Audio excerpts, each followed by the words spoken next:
Alors, je vais vous récapituler un petit peu les effets sur le corps d'un régime non végétarien et d'un régime végétarien. Comme j'essaye de vous le transmettre, il n'y a pas un qui est bien et un qui est mauvais. Il y en a qui sont adaptés à certaines personnes et d'autres qui ne sont pas adaptés à certaines personnes. Et ce dont j'ai pu vous parler dans d'autres vidéos, souvent est mis en avant le principe d'Ahimsa pour choisir le végétarisme. Mais si vous ne remplissez pas les besoins de votre propre corps au profit d'éviter la violence dans notre société, effectivement, qui est générée par le fait d'abattre des animaux, vous commencez déjà par générer vous-même de la souffrance sur vous-même. On commence déjà par soi, on commence déjà par respecter nos besoins physiques. Nous sommes des êtres humains, nous sommes des mammifères, et nous avons effectivement une partie divine, etc., etc. Mais il faut que notre base soit nourrie. Donc commencez par voir si vous êtes en non-violence vis-à-vis de vous-même en prenant un régime végétarien, en prenant un régime végétalien. Et si c'est oui, c'est super, parce que vous allez donc inciter aussi les personnes autour de vous à prendre ce régime-là. Mais pendant de nombreuses années, les personnes végétariennes, la plupart du temps, avaient l'air malades et n'incitaient pas les autres, avaient moins de force, digéraient moins bien, étaient plus sensibles, etc. Et n'incitaient pas les autres à aller dans le végétarisme. Il faut que vous montriez vous-même et aux autres, si c'est vraiment un régime qui est bon pour vous et que vous souhaitez développer dans notre société, il faut que vous soyez la preuve que le régime végétarien est une solution pour notre société. Si vous-même vous voyez des désagréments sur votre corps sur un plus ou moins long terme, si vous êtes moins en forme, plus fatigable, etc., c'est que vous avez un régime inadapté. Et le seul concept ne va pas être suffisant pour convaincre et développer ce modèle-là dans notre société. Donc, le régime végétarien et non végétarien. En gros, en physiologie ayurvédique, qu'est-ce que ça donne? Alors, on va commencer par le régime non végétarien. Si je mange de la viande régulièrement, qu'est-ce que ça donne? Alors, sur mes doshas, ça va avoir tendance à diminuer mon vata, diminuer mon pitta et augmenter mon kapha. Alors, Agni, au départ, peut être un petit peu affaibli par la consommation de viande, mais au final, va plutôt avoir tendance à le maintenir en forme. C'est-à-dire que la viande est le produit dans toute l'alimentation qu'on a qui est le plus difficile à digérer. Donc, votre Agni va devoir réellement travailler pour transformer cette matière, ce qui fait que ça va le garder en forme. C'est une sorte d'entraînement. Sur les datus, ça va avoir une tendance à augmenter Medas et à augmenter Mamsa. Ça nourrit très bien Rasa et Shukra.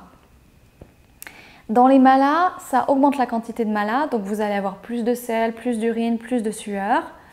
Et ça a une tendance à plutôt favoriser votre transit intestinal. Dans les gunas de l'esprit, ça a une tendance à faire chuter Sattva, dont l'accès à votre conscience, augmenter Rajas et augmenter Tamas. Les risques les plus importants reliés à un régime non végétarien sont les maladies de type kapha, donc surpoids, hypertension, cholestérol, etc. Donc ça, c'est un régime non végétarien. Un régime végétarien sur notre physiologie, qu'est-ce que ça donne? Alors, sur les doshas, ça a une tendance à augmenter vata dans notre corps. Ça a tendance à augmenter, ou si vous le gérez bien, stabiliser pitta. Et ça va diminuer kapha dans votre corps. Au départ, quand vous allez sur un régime végétarien, votre Agni va augmenter parce que d'un coup, il a moins de travail. Donc, il va augmenter, mais sur le moyen terme, vous allez avoir une chute d'Agni qui a tout simplement moins de travail. Et la force d'Agni est en lien avec aussi le travail qu'il a à faire. Au niveau de vos datus, Mamsa et Medas vont chuter et Rasa peut être possiblement insuffisant. C'est là-dessus qu'on voit des anémies s'installer par exemple, puisque l'anémie est en lien avec Rasa et non pas Rakta. En termes de mala, donc ça a une tendance à diminuer la quantité de tous vos malas, que ce soit les sels, l'urine et la sudation. Et en général, vos malas deviennent moins acides, moins odorants. Par contre, vous pouvez avoir une tendance plus à la constipation. Le régime végétarien a une tendance à augmenter Sattva, diminuer Rajas, diminuer Tamas, donc est très bon pour le développement de la conscience. Et donc, comme j'expliquais, le développement de la conscience passe aussi par des perceptions beaucoup plus aiguisées, mais aussi beaucoup plus nombreuses, qui peut être très déstabilisant pour un individu. Les risques du régime végétarien, c'est d'installer un terrain de maladies de Vata. Les maladies de Vata sont en général des maladies qui s'étendent sur tout un système nerveux, un système musculaire, etc. et qui va créer une défaillance de ce système-là. Donc il en existe 80 que nous verrons dans Roga-Nidhan, le diagnostic des maladies. Je ne peux pas terminer cette vidéo sans vous rappeler les sources de protéines végétales auxquelles vous pouvez avoir accès si vous choisissez ce régime végétarien.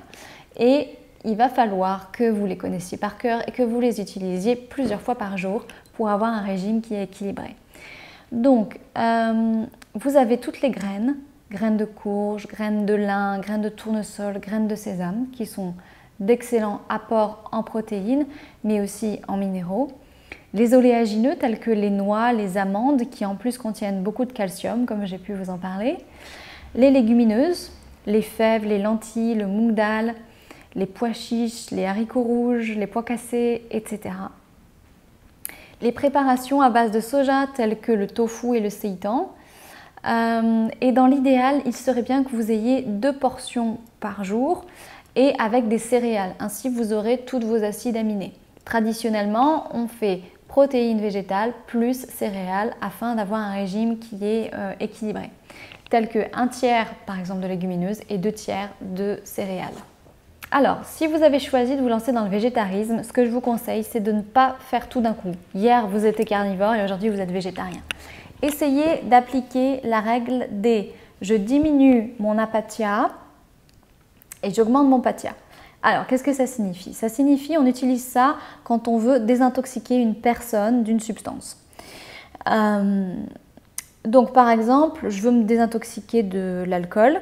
Je vais pas, en Ayurveda, je ne vais pas arrêter d'un coup.